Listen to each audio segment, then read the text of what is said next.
On the 14th of April 1927, the first Volvo motor car rolled out of the factory in Gothenburg, driven by sales manager Hilding Johansson. An open-topped motor car with a 2-litre engine and 28 brake horsepower. The car, nicknamed Jakob, was understandably no great sales success. It was by no means easy to start a Swedish car company and break into the Nordic market with only a cabriolet in the range. Only 300 cars were sold during the first years the car was in production. Volvo's world-famous safety image was in fact born before the first car rolled off the production line. In 1926, when one of the first 9 prototypes was being driven between Stockholm and Gothenburg, the Jakob was involved in a head-on collision with an American automobile. The American car was a complete write-off, whilst the Volvo survived with only a few scratches. And a safety image was born. Towards the end of the 20s and at the beginning of the 30s, Volvo's production was somewhat modest.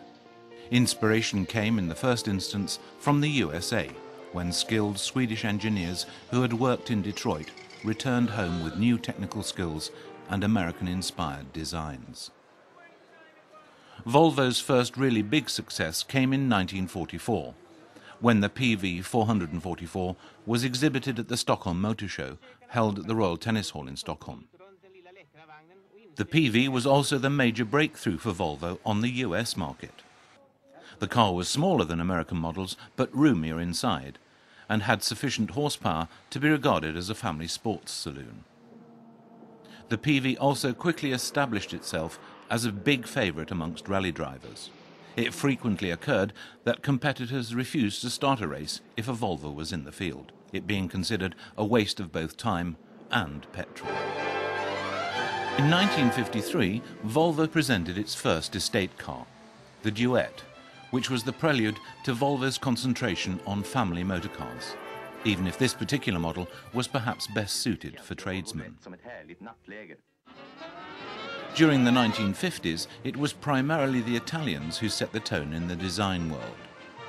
Volvo's new chief designer, Jan Vilsgaard, who was given the task of producing a new model, blended Italian inspiration with Swedish functionality, which led to Volvo's new huge success, the Amazon, or the P120 as it was called abroad.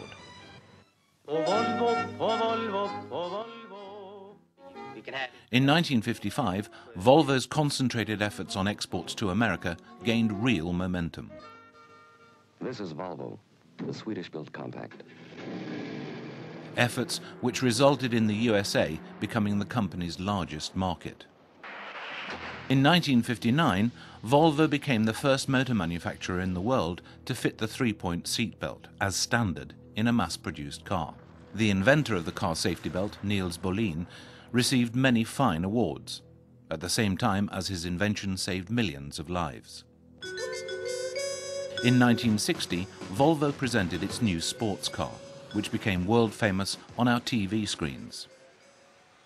When Roger Moore, as the Saint, chose the P1800 rather than an Aston Martin or a Jaguar, rumbles could be heard in the British motor industry. But for Volvo, success. In the middle of the 1960s, Volvo presented the world's safest car. When the Volvo 144 was presented in 1966, it was voted Car of the Year in the Nordic countries. It was also the first time that Volvo developed a saloon and an estate car in parallel. The 240 series, which was introduced in 1974, was developed based on this model. The timeless design has attracted customers all over the world for nearly 30 years. When production halted in 1993, 2.8 million 240 series cars had been built. During the 1970s, Volvo also started building cars in Holland. In 1976, the Volvo 343 was introduced, which in time became a really popular model. During this period, Volvo also invested major resources in environmental operations. Volvo was first in the world with the catalytic converter and the lambda sonde. The exhaust emissions from these cars were so low that the American test team didn't believe the results. But everything was correct, and the Volvo 240 was voted the cleanest car sold in America. it is still the case that the catalytic converter is one of the most important components in the process of exhaust cleaning in all modern cars. In the 80s, when the majority of motor manufacturers in the world concentrated on a rounder design form, the Volvo Car Corporation chose to go its own way. Both the Volvo 760 and the 740 created a great deal of attention and interest, and once again it was time to break new sales records. A major part of this success was almost certainly due to its superb load capability. For Volvo, this was a turning point after many difficult years. We built a car that's a step above the rest. It's a real humdinger, yeah, we put it to the test. Got the looks and the feel, got the power for a load, and we put it all together, yeah, we put it on the road. And don't you know we're gonna get you? At the beginning of the 1990s, the Volvo Car Corporation presented its largest industrial project ever, the Volvo 850. The world-famous Volvo qualities, safety, reliability, function, and environmental care were all packed into a new dynamic design that slowly but surely would transform the image of Volvo during the remainder of the 1990s. The Volvo 850 received glowing praise when it was presented to the press in 1991. This model has also won more awards and prizes than any of Volvo's other cars. In Italy, it was voted the world's most beautiful estate car. A great deal of the basic architecture from the 850 project, including the space-saving transverse engine, lives on in Volvo's new models.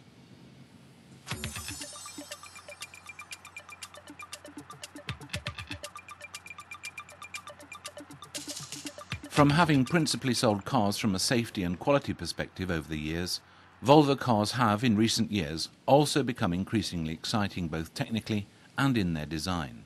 The driving experience and characteristics have also been given greater priority during the development of the more recent models.